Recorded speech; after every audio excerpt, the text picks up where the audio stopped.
The Yoga Vasistha is the yoga of self-enquiry. It arose from within the Hindu tradition, from within a Hindu context. And whatever context the Yoga Vasistha arose within, there are bound to be factors within that context that would mitigate against the realization of self-enquiry. And within Hinduism there's the great tradition of yoga. And also there are various spiritual practices or religious practices, notably worship of a deity. Prahlada was devoted to Lord Vishnu. It's quite possible that this kind of devotion could get in the way of self-enquiry. Let me finish off chapter 42, which deals with this, or begins to deal with this. Moreover, Lord Vishnu is the self of all, and whatever notion arises in him materializes immediately. His manifestation is uncaused, but it has the sole purpose of creating the infinite creatures in this universe.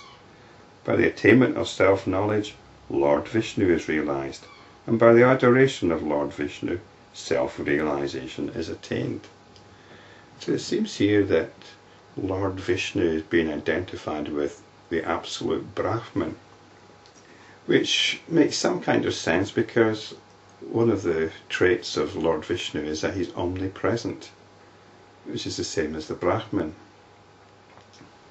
But then Vishnu comes with all sorts of baggage. Vishnu has a form. He has several forms, in fact. He's seen as an object outside. But if you can realize the nature of your God as Brahman, you have to change your relationship to the God. And that can be tricky. But more will be said about that shortly. O Ram, reach the vision which Prahlada had and engage yourself in ceaseless inquiry. You will reach the supreme state. That's the key point, ceaseless inquiry. This world deludes one only as long as the sun of self-inquiry does not arise in one's heart. When one obtains the grace of the self and of Lord Vishnu, he is not troubled by the ghost of this illusory world appearance.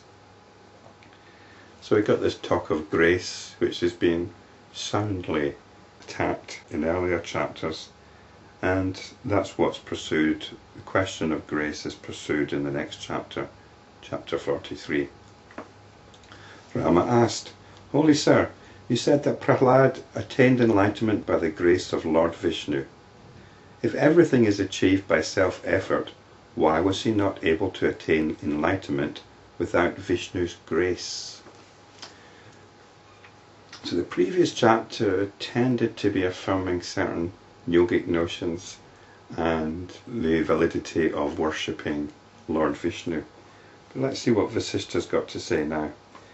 Vasishta replied, Surely, whatever Prahlada attained was through self-effort, O Ram, not otherwise. Vishnu is the self, and the self is Vishnu. The distinction is verbal. It was the self of Prahlada that generated in itself devotion to Vishnu.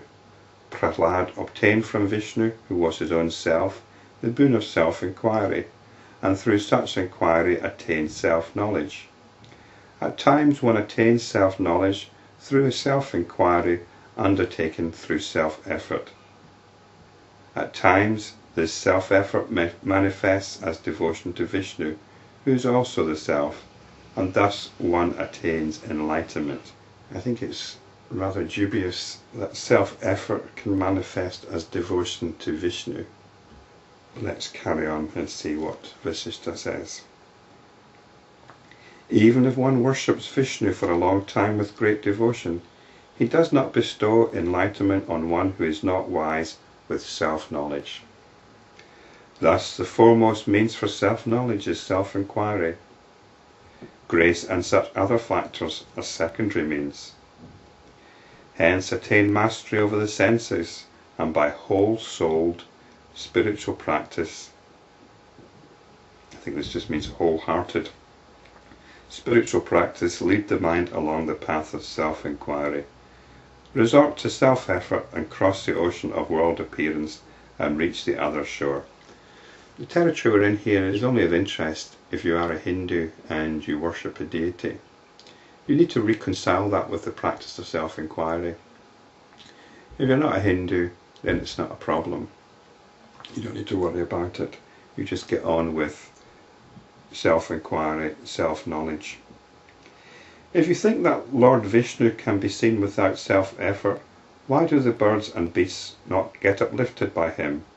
If it is true that the Guru can spiritually uplift one without the need for self-effort, then why does a Guru not so uplift a camel or a bull?